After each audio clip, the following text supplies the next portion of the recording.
আরে বাজান কেন বুঝো না, কেন বুঝো না, কেন বুঝো না? মালাকুল মুতাসিল কিন্তু একদিন চলে আসবে। ওই অন্ধকার কবর, সাপ বিচ্ছুর ঘর, পোকামাকড়ের ঘর, ওই অন্ধকার কবর এমন জায়গায়, এমন জায়গায়, এমন নির্জন। আর উলামায়ে কেরাম কেমন জানি বলেন, কবর তো কবর নয়, কবর যেন কেমন একটা গর্ত, কেমন জানি একটা ঘাড়া। ওই গর্তের ভিতরে একবার রাখিয়া সবাই চলে আসে, আর কোনো খবর নিতে পারে না। আরে বাজান, এক দেশ থেকে আরেক দেশে টেলিফোনের মাধ্যমে খবর নেওয়া যায়, সেকেন্ডের ভিতরে খবর হয়ে যায়। আরে কত দূর এক দেশ থেকে আরেক দেশে যাইতে হলে অনেক সময় লাগে, অনেক টাকা পয়সার প্রয়োজন হয়। কিন্তু বাড়ির কাছে, ঘরের কাছে, এত ধারে কাছে থাকার পরেও মাত্র 3.5 হাত মাটির অন্ধকার কবরে ওই আদর দুঃখীর মা বাবাকে কবে শোয়াইলাম, বৎসরের পর বৎসর পার হয়ে যায়, কোনো খবর তাদের পাওয়া যায় না। আরে বাজান, তুমি আমিও তো একদিন কবরে চলে যাব।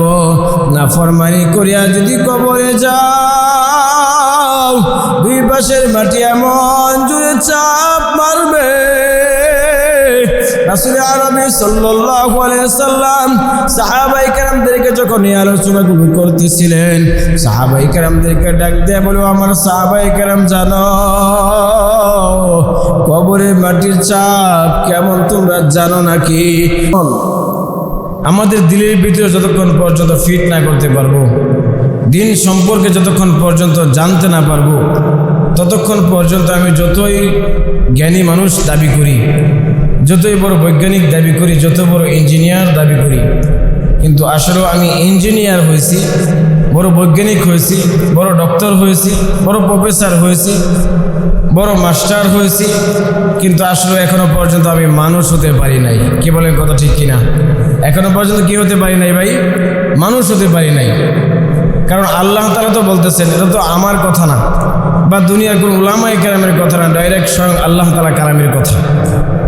আমি কোরআন শিখাইছি, এরপর মানুষ বানাইছি। এই জন্য আমাদের বুঝতে হবে যে কালামুল্লাহ শরীফ যখনই আমি শিখতে পারবো, কালামের সাথে যখনই আমার সম্পর্ক পরিপূর্ণ হয়ে যাবে, তখনই আমি বুঝতে পারবো যে এইবার আমি মানুষ হতে পেরেছি। নচেত কালামের জ্ঞান ভিতরে না থাকা পর্যন্ত আমি পরিপূর্ণ মানুষ হতে পারবো না, যত চেষ্টাই করি, যত বলাই বলি। তো আলহামদুলিল্লাহ আমাদের এইখানে মাদ্রাসা খোলা হয়েছে। এই মাদ্রাসাগুলোতে ছোট্ট ছোট্ট বাচ্চাদেরকে সেই সকাল থেকে রাত পর্যন্ত, আবার ভোর রাতে উঠে কালামুল্লাহ শরীফ নিয়ে দাওয়াত শুরু হয়। উস্তাদজিরা এখানে তাদেরকে শিক্ষা দেয়। এই যে মেহনতগুলো করতেছেন, কেন করতেছেন? বাচ্চাগুলো যেন পরিপূর্ণ দিন বুঝতে পারে, দিন শিখতে পারে, মালিকের কালাম যেন পরিপূর্ণ তার দিলের ভিতরে, জাহানের ভিতরে লাগাইতে পারে। আপনি একটা বাচ্চাকে মাদ্রাসায় ভর্তি করবেন, ওই বাচ্চা প্রথমে আলিফ পাতা পর্যন্ত বলতে পারবে না, অথচ আপনি 2-4 মাস, 6 মাস, বৎসর যখন ঘুরে যাবে, বৎসর ঘুরে যাওয়ার পর দেখবেন আপনার সন্তান আস্তে আস্তে আস্তে আলিফ বা থেকে সেগুলো শুরু করে, আলিফ বা থেকে শুরু করে একদম ইয়া পর্যন্ত শেষ করে আবার একবার এরকমভাবে সূরাগুলো শেখা শুরু করে দেয়, নামাজের কায়দা কারণগুলো শেখা শুরু করে দেয়। এক পর্যায়ে দেখা যায় যে নামাজ পড়তে হলে যা যা কিছু প্রয়োজন সম্পূর্ণ সে শিখতে পারে অল্প সময়ের ভিতরে। 1 বছরও লাগে না। এই 1 বছরের আগেই 6 মাস যাইতেই এই ছোট্ট 5-7 বছরের বাচ্চা, 4-5 বছরের বাচ্চা নামাজ পড়তে গেলে যা যা মাসের প্রয়োজন, যেই রকম অজুভঙ্গের কারণ 7টি, নামাজের ওয়াজিব আছে 14টি, নামাজের বাহিরে এবং ভিতরে 13টি ফরজ আছে, অজুতে 4টি ফরজ আছে, গোসলও 3টি ফরজ আছে। এই যে মাসেরগুলো ছোট্ট ছোট্ট জিনিসগুলো আমরা ছোট্ট মনে করি, কিন্তু এই জিনিসগুলো যতক্ষণ পর্যন্ত আমি পরিপূর্ণ শিখতে না পারবো, আমি পরিপূর্ণ পবিত্রতা হাসিল করতে না পারবো, আমি যদি পবিত্রতায় হাসিল করতে না পারি, তাহলে আমি বাইতুল মুকাররমে যাইও যদি নামাজ আদায় করি, আমার নামাজ কি কবুল হবে ভাই? কবুল হবে? কবুল হবে না। কিন্তু কারণ আমার শরীরই পবিত্র নাই। শরীর পবিত্র করতে হবে আগে, আর শরীর যখন আমার পবিত্র হবে তখন আমি গ্রামের মসজিদে হোক বা মাঠে ময়দানে হোক, যেখানে আমি নামাজের সুন্দর করে নামাজে দাঁড়িয়ে যাব, নামাজ শুরু করে দিব। মহান মালিকের কাছে পছন্দ হয়ে গেলে আমার দিলের নিয়ত যদি এরাদা মালিকের জন্য থাকে, আমার ওই জায়গায় মাঠে নামাজ আল্লাহ তাআলার কাছে কবুল হয়ে যায়। বলেন না সুবহানাল্লাহ। আর যদি পরিপূর্ণ আমি জ্ঞান না ঢুকাইতে পারি, কেমনে ওযু ভেঙে যায়, কি করলে ওযু নষ্ট হয়ে যায়, এগুলো আজকে আমরা জানি না।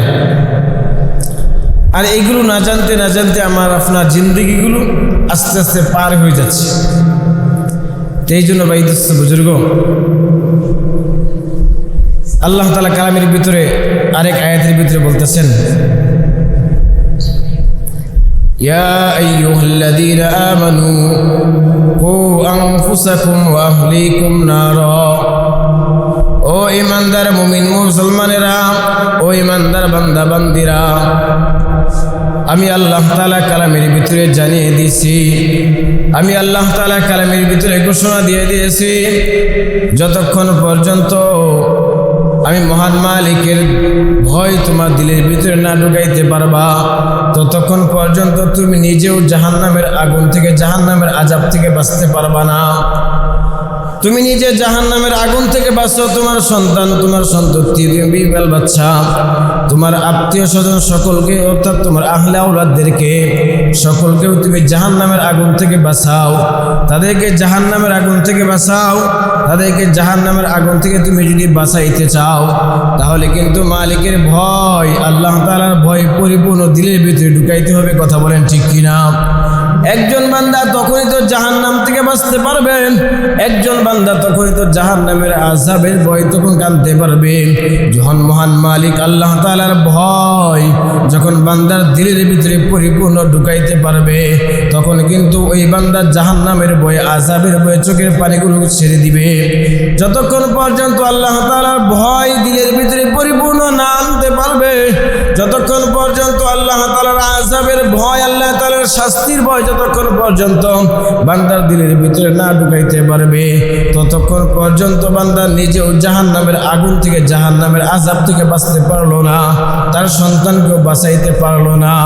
আরে ভাই দোস্ত বুজুর্গ, ভালো করে বুঝো, ভালো করে মনকে একটু বুঝানোর চেষ্টা করো। আল্লাহ তাআলা যে বলতেছেন, ইয়া আইয়ুহাল্লাযীনা আমানু কু আনফুসাকুম ওয়া আহলিকুম নারা। তুমি নিজে জাহান্নামের আগুন থেকে বাঁচো, তোমার আহলে আওলাদদেরকেও জাহান্নামের আগুন থেকে বাঁচাও। এখন ভাই দোস্ত বুজুর্গ, তুমি আমি তো দিন শিখলাম না, দিনের বস্তু আমার দিলের ভিতরে ঢুকাইলাম না, মহান মালিক আল্লাহ তাআলার পরিচয় দিলের ভিতরে ঢুকাইলাম না। কি করলে জাহান্নামের আগুন থেকে বাঁচা যায়, কি করলে মহান মালিক আল্লাহ তাআলার আযাব থেকে বাঁচা যায়, এই চিন্তা ফিকির তোমার আমার দিলের ভিতরে আজও পর্যন্ত আনলাম না। তোমার আমার 50-60 বছর, 80 বছর, 90 বছর হায়াতের জিন্দেগি পারে যাইতেছে, কিন্তু এখনো পর্যন্ত মহান মালিকের ভয় দিলের ভিতরে এখনো পর্যন্ত আনতে পারছি না। আহারে বাজান, তুমি আমি যদি এখনো পর্যন্ত সন্তানের পিতা হইয়া, সন্তানের মাতা হইয়া, তুমি আমি যদি এখনো পর্যন্ত জাহান্নামের ভয় দিলের ভিতরে না ঢুকাইতে পারি,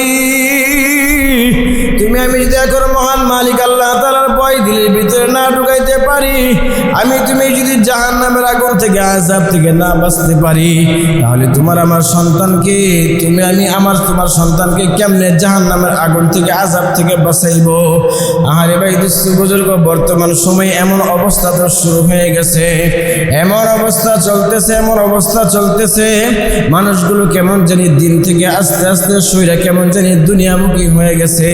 মানুষ এখন আর আখিরাতমুখী দিকে চাপতে চায় না, মানুষ এখন আর আখিরাতমুখী হইতে চায় না, কারণ মানুষের সবসময় চিন্তা ধারণা, সবসময় মনের ভিতরে খেয়াল, আমি কেমনে দুনিয়া কামাই করব, আমি কেমনে দুনিয়ায় টাকা পয়সা জমাবো, আমি কেমনে বাড়ি গাড়ি করব, আমি কেমনে ধন দৌলত জমা করব। আরে বাজান, মনকে একটু বোঝানোর চেষ্টা করো রে মন। মায়ের পেট থেকে তুমি যখন বের হয়ে আসো, মহান মালিক মালিক আল্লাহ তাআলা যখন তোমাকে মায়ের পেট থেকে বাহির করছে তখন কিন্তু তুমি উলঙ্গ হইয়া বের হইছ। আবার যখন এই দুনিয়া থেকে যখন তুমি বিদায় নিয়ে পরকালের জগতে চলে যাইবা, সাদা 3টা কাপড় দিয়ে এমন সুন্দর করে তোমাকে প্যাকেট বানাইবে। আরে বাজার, তুমি রাস্তার ফকির হতে পারো অথবা তুমি কোটি কোটি টাকার মালিক হতে পারো। কোটি কোটি টাকার মালিকেরও কিন্তু 3টি সাদা কাপড় দিবে, তুমি রাস্তার ফকিরেরও কিন্তু মাত্র 3টি সাদা কাপড় দিবে। কথা বলেন ঠিক কিনা? আরে ভাই দুস্থ বুজুর্গণ, আজও পর্যন্ত কোনো ইতিহাসে পাওয়া যায় না, আজও পর্যন্ত শুনি নাই, আজও পর্যন্ত এমন কথা শুনি নাই যে লোকটা অনেক টাকা পয়সার মালিক ছিল, অনেক ধন সম্পত্তির মালিক ছিল। এই লোকটা অনেক টাকা পয়সার মালিক থাকার কারণে তাকে 5টা কাপড় দিয়ে কবর দিছে, এমন ইতিহাস আছে নাকি ভাই? না না না, এমন ইতিহাস কিন্তু পাওয়া যায় না। বরং তুমি যতই কোটি টাকার মালিক হও না কেন, যত ধন দৌলতের মালিকই হও না কেন, হায়াত যখন শেষ হয়ে যাবে মালাকুল মুতাজিল কিন্তু তৎক্ষণাৎ সাথে সাথে চলে আসবে। আরে বাজান, দুনিয়ার বাহাদুরি কয়দিন, দুনিয়ার বাহাদুরি কয়দিন? চক্ষু 2টা বন্ধ হয়ে গেলেই তো আদরের স্বামী পড়িয়া থাকবে, আদরের স্ত্রী পড়িয়া থাকবে, আদরের সন্তান পড়িয়া থাকবে, আদরের ভাই বোন পড়িয়া থাকবে। তুমি আমি একা ওই অন্ধকার কবরে রওনা দিব। ওই অন্ধকার কবরের জন্য কি সামানা গোছাইলাম, তুমি আমি তো এখনো পর্যন্ত জাহান্নামের আগুন থেকে বাঁচতে পারলাম না। এখন বলতে পারেন হুজুর, জাহান্নামের আযাব থেকে তো মালিক যদি বাঁচায় দেয়, আল্লাহ যদি বাঁচায় দেয় তাহলেই তো বাঁচতে পারবো, নচেত তো আর বাঁচার কোনো উপায় নাই। এমন প্রশ্ন থাকতে পারে কি পারে না? আরে ভাই দুস্থ বুজুর্গ, তুমি যদি এমন প্রশ্ন করিয়া থাকো যে হুজুর আল্লাহ যদি আযাব থেকে না বাঁচায় তাহলে তো বাঁচার আর কোনো উপায় নাই, তোমার যদি এই প্রশ্ন হয়ে থাকে তাহলে বাজান আমি তোমাকে বলবো, আমাদের যখন অসুস্থ, যখন আমি তুমি যখন অসুস্থ হয়ে যাই, আমি তুমি যখন অসুস্থ হয়ে বিছানায় পড়িয়া থাকি, তখন সুস্থ তো করবে আল্লাহ তাআলা। তখন তোমার আমার ওষুধ খাওয়ার কি প্রয়োজন ছিল, ট্যাবলেট খাওয়ার কি প্রয়োজন ছিল? আরে বাজান, ক্ষেত খোলা আমরা কি করি, কৃষি কাজ করি, এই কৃষি কাজের ভিতরে ফসল তো আল্লাহ তাআলা দিবেন, তাহলে তুমি ক্ষেত খামারে যাও কেন? আরে ভাই দুস্থ বুজুর্গ, ক্ষেত খামারে তোমার যাওয়া তোমার দায়িত্ব, ফসল ফলানোর দায়িত্ব তোমার, ক্ষেত খামার তোমার কাজকর্ম করার দায়িত্ব তোমার, ফলন দেওয়ার মালিক একমাত্র আল্লাহ তাআলা। কথা বলেন ঠিক কিনা? আরে ভাই দুস্থ বুজুর্গ, তুমি অসুস্থ হইছো, অসুস্থ হওয়ার পর ওষুধ খাইছো, ট্যাবলেট খাইছো, এগুলো হচ্ছে মাধ্যম, সুস্থ করার মালিক তো আল্লাহ তাআলা। কথা বলেন ঠিক কিনা? আরে ভাই দুস্থ বুজুর্গ, ওষুধের কোনো ক্ষমতা নাই রোগীকে সুস্থ বানাইতে, ফসলের কোনো ক্ষেতের কোনো ক্ষমতা নাই, মাঠের কোনো ক্ষমতা নাই ফসল উঠাইতে, মহান মালিক সব কিছু ক্ষমতার মালিক আল্লাহ তাআলা। আরে বাজান, এই জন্যই তো মহান মালিক আল্লাহ তাআলা বলতেছেন, ইয়া আইয়ুহাল্লাযীনা আমানু কু আনফুসাকুম ওয়া আহলিকুম নারা, তুমি নিজে জাহান্নামের আগুন থেকে বাঁচাও, তোমার আহলে আওলাদদেরকে জাহান্নামের আগুন থেকে বাঁচাও। আরে ভাই দুস্থ বুজুর্গ, এখন আমি নিজেই তো বাঁচতে পারলাম না, সন্তানকে কিভাবে বাঁচাইব? আরে দিন থেকে কেমন জানি তোমার আমার ইয়াকিনটা উঠে গেছে, কেমন জানি কোরআন থেকে তোমার আমার নজরটা উঠে গেছে।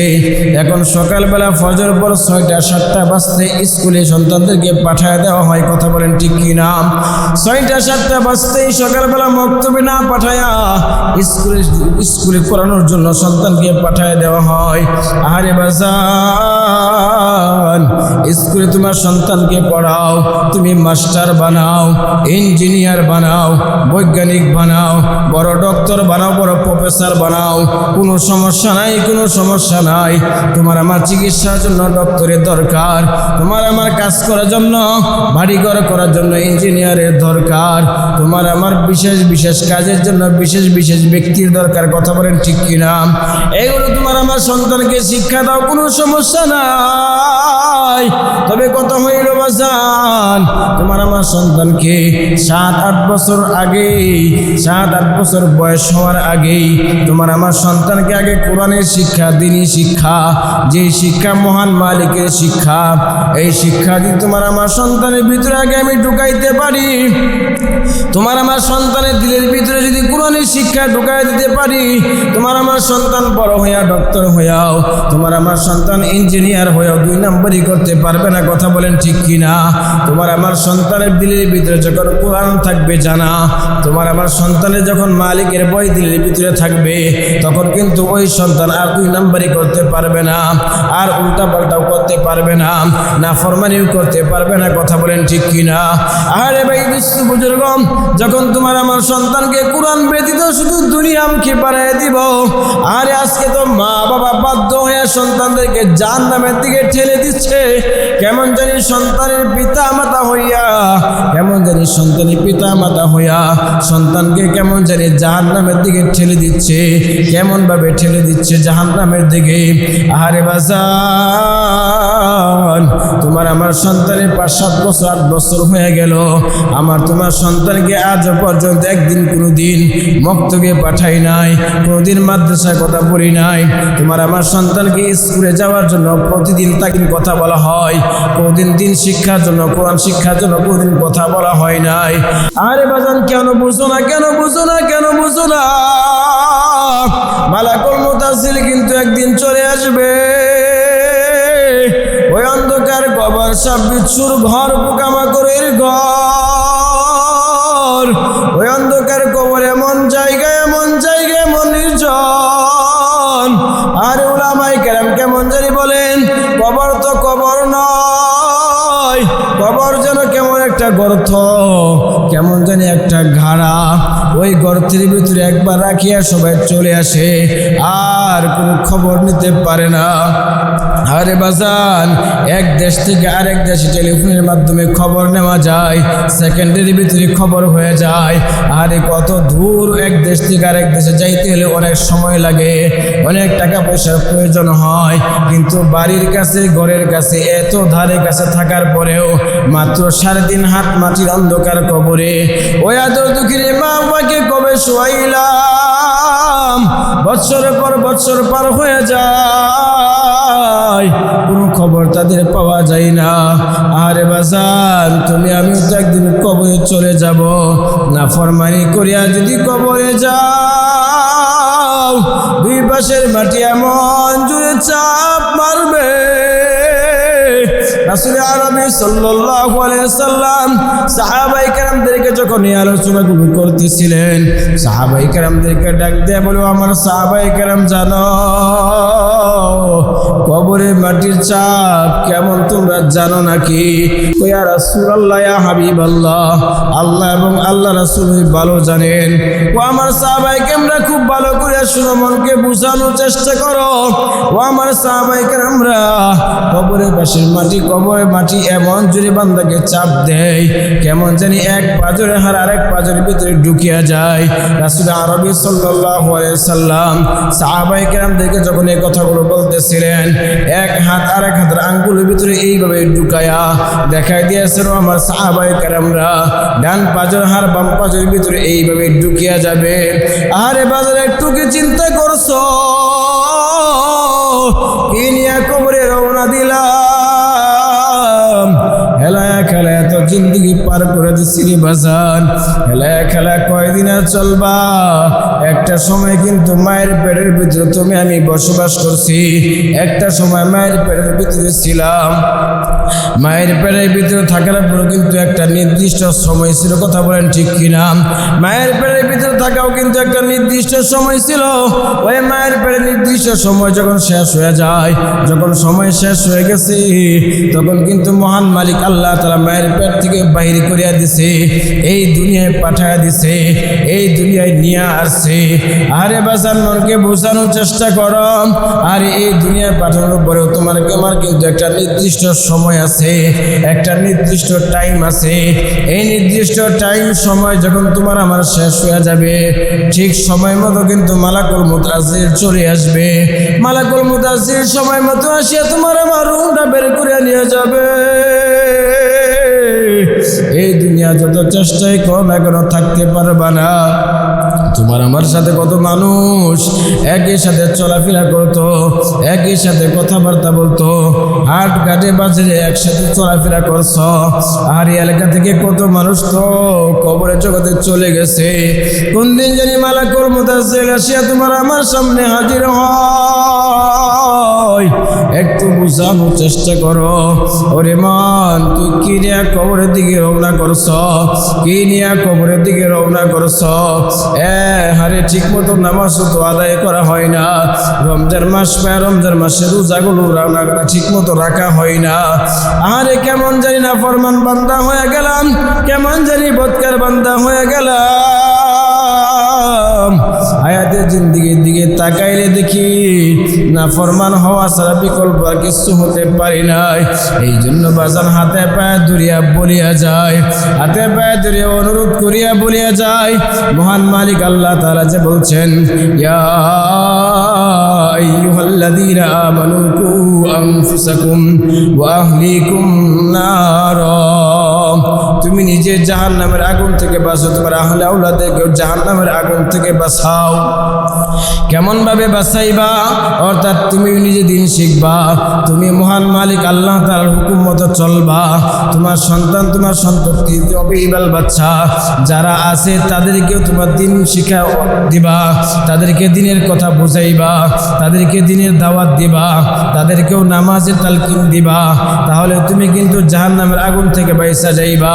মালিক কবুল করলে তোমার আহলে আওলাদরাও জাহান্নামের আগুন থেকে, আযাব থেকে বাঁচিয়া যাইবে। আরে কেমন জানি তুমি আমি দিন থেকে দূরে সরিয়ে গেছি, আমার সন্তান সন্ততিরাও দুনিয়াতে কেমন জানি দুনিয়ামুখী হয়ে গেছে, আখিরাত কেমন জানি ভুলিয়া গেছে। এই জন্য বাজান হাতে পায়ে ধরিয়া বলিয়া যায়, এখনো সময় আছে, মনকে বুঝাও রে মন।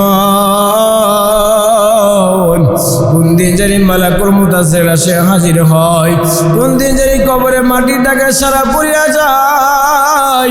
এমন কোন রাত্র যায় না, এমন কোন দিন যায় না কবরে মাটি বান্দাকে ডাকে না। কোন দিন জানি কবরে মাটির ডাকে তুমি আমি সারা দিয়া দেই।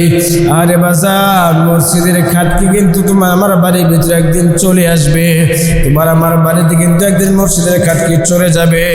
এই জন্য ভাই দুস্থ বুজুর্গ, মসজিদের খাটকি বাড়িতে যাওয়ার আগে তুমি আমি যদি আগে মসজিদমুখী হইতে পারি, সন্তানকে যদি দিন শিক্ষা দিতে পারি, তাহলে কিন্তু কামিয়াব হতে পারবো। কথা বলেন ঠিক কিনা? এই জন্য ভাই দুস্থ বুজুর্গ হাতে পায়ে ধরিয়া বলি, মা বাবা মা বোনদেরকেও বলিয়া যায়, 5 ওয়াক্ত নামাজ ঠিক মতো আদায় করিও। 5 ওয়াক্ত নামাজ ঠিক মতো আদায় করিয়া মহান মালিক আল্লাহ তাআলাকে সন্তুষ্ট করিয়া যদি কবরে যাইতে পারো, তাহলে কামিয়াব হতে পারবা। কথা বলেন ঠিক কিনা? এই জন্য ভাই দুস্থ বুজুর্গ মনকে বুঝাও। আর কবে বুঝাইবা? আর কবে মনকে বুঝাইবা? হেলা খেলা এত সময় পার হয়ে যাচ্ছে, হেলা খেলা তো হায়াতের জিন্দেগি কাটিয়া গেছে, হেলা খেলা তো দুনিয়ামুখী হইয়া কেমন জানি দুনিয়ার পাগল পারা হয়ে গেছি। এই জন্য ভাই দুস্থ বুজুর্গ মনকে বুঝাইয়া মালিক আল্লাহ তাআলাকে সন্তুষ্ট করিয়া যেন কবরে যাইতে পারি। আল্লাহ তাআলা আমাদের সকলকে এই মালিকের খাস গোলাম বানায়া রাসূল আরবি সাল্লাল্লাহু আলাইহি সাল্লামের খাস উম্মত হইয়া আমরা যেন কবরে যাইতে পারি। সকলকে আল্লাহ তাআলা সেই তৌফিক দান করুন। সকলে বলেন আমিন।